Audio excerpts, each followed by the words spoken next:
ছাত্ৰ-ছাত্ৰীসকল তোমালোকক মোৰ চেনেললৈ স্বাগতম জনাইছোঁ। আজি তোমালোকৰ বাবে মই লৈ আহিছোঁ BA 4th চেমৰ ভাষা বিজ্ঞান কিতাপখনৰ 2nd নম্বৰ চেপ্টাৰটোৰ কেইটামান কুৱেশ্যন এনচাৰ। আমি ভিডিঅ'টো আৰম্ভ কৰোঁ।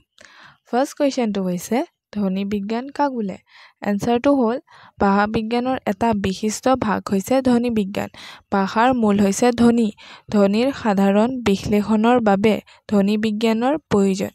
মানৱ বাকযন্ত্ৰৰ দ্বাৰা উচ্চাৰিত ধ্বনিসমূহৰ সমস্ত জ্ঞানৰ বিৱৰণ ধ্বনি বিজ্ঞানৰ বিষয়বস্তু।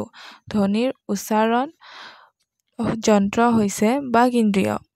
বাকইন্দ্ৰিয়ৰ সহায়ত কেনেকৈ ধ্বনি উৎপন্ন কৰা হয়, ধ্বনিসমূহৰ গুণ আৰু লক্ষণ, ধ্বনিৰ উচ্চাৰণৰ বিভিন্ন কৌশল বা ধৰণ আৰু স্থান এইবোৰৰ প্ৰকৃতি বা স্বৰূপ ধ্বনি বিজ্ঞানত বিশ্লেষণ কৰা হয়।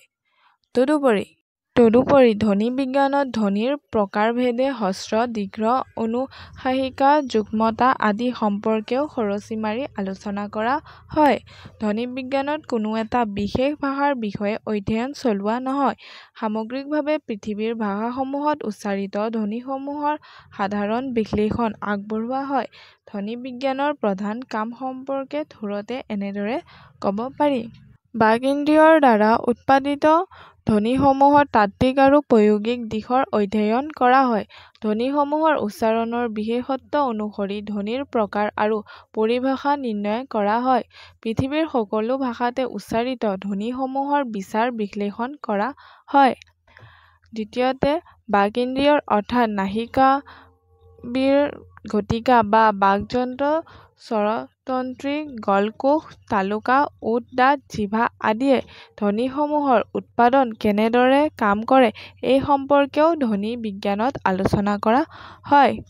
2 নম্বৰ কুৱেশ্যনটো হৈছে ধ্বনিতত্ত্ব কাক বোলে? লিখা। এনচাৰটো হ'ল কোনো এটা ভাষাত উচ্চাৰিত ধ্বনিসমূহৰ প্ৰণালীবদ্ধ আলোচনাই সেই ভাষাৰ ধ্বনিতত্ত্ব। যেনে অসমীয়া ধ্বনিতত্ত্ব, বাংলা ধ্বনিতত্ত্ব। ভাষাবিজ্ঞানী লিওনাৰ্ড ব্লুমফিল্ডে ধ্বনিতত্ত্বৰ সম্পৰ্কে এনেদৰে কৈছে, বাক-ধ্বনিৰ প্ৰণালীবদ্ধ আলোচনাই হৈছে ধ্বনিতত্ত্ব বা কাৰ্যকৰী ধ্বনি বিজ্ঞানৰ ধাৰা।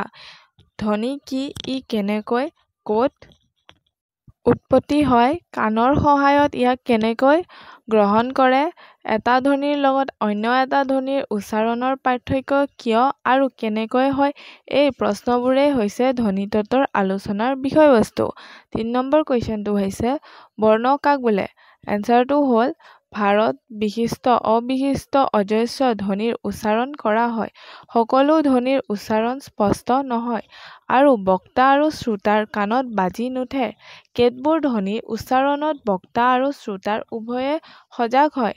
ভাষাত উচ্চাৰিত ধ্বনিসমূহক বৰ্ণবিজ্ঞানৰ সহায়ত সুনিৰ্দিষ্ট ৰীতিৰে প্ৰণালীবদ্ধভাৱে বিচাৰ বিশ্লেষণ কৰি কিছুমান একক বা গোটত বিভক্ত কৰা হয়। এনেদৰে বিচাৰ কৰা গোটক বিশিষ্ট ধ্বনি বা বৰ্ণ বোলা হয়।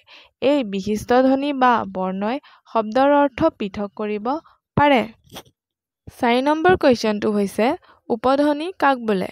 এনচাৰটো হ'ল বৰ্ণ হৈছে কিছুমান সদৃশ ধ্বনিৰ একোটা গোট। বৰ্ণবিজ্ঞানত ধ্বনি বিচাৰৰ দ্বাৰা বৰ্ণ চিনাক্ত কৰা হয়। বৰ্ণটো উচ্চাৰণৰ ধ্বনিগুণৰ মিল থকা কিছুমান ধ্বনিৰ দ্বাৰা গঠিত হয়। সেই অবিশিষ্ট উচ্চাৰণৰ সাদৃশ্য থকা ধ্বনিসমূহক বিভাজন কৰি সেই বৰ্ণটোৰ উপধ্বনি বুলি চিনাক্ত কৰা হয়। 5 নম্বৰ কুৱেশ্যনটো হৈছে বৰ্ণবিশিষ্ট ধ্বনি কাক বোলে? এনচাৰটো হ'ল বৰ্ণত অন্তৰ্নিহিত হৈ থকা উপধ্বনিবোৰ কিছুমান বিশেষ পৰিৱেশত ব্যৱহাৰ কৰা হয় আৰু ইহঁতৰ প্ৰয়োগ অপ্ৰতীক আৰু অবিৰোধী। সেইবাবে ইহঁতক অবিশিষ্ট ধ্বনি বুলি ধৰা হয়। বক্তা বা শ্ৰোতাৰ কাণত এই অবিশিষ্ট ধ্বনিৰ উচ্চাৰণ বাজি নুঠে। এই অবিশিষ্ট ধ্বনিবোৰে শব্দৰ অৰ্থ পৃথক কৰিব নোৱাৰে।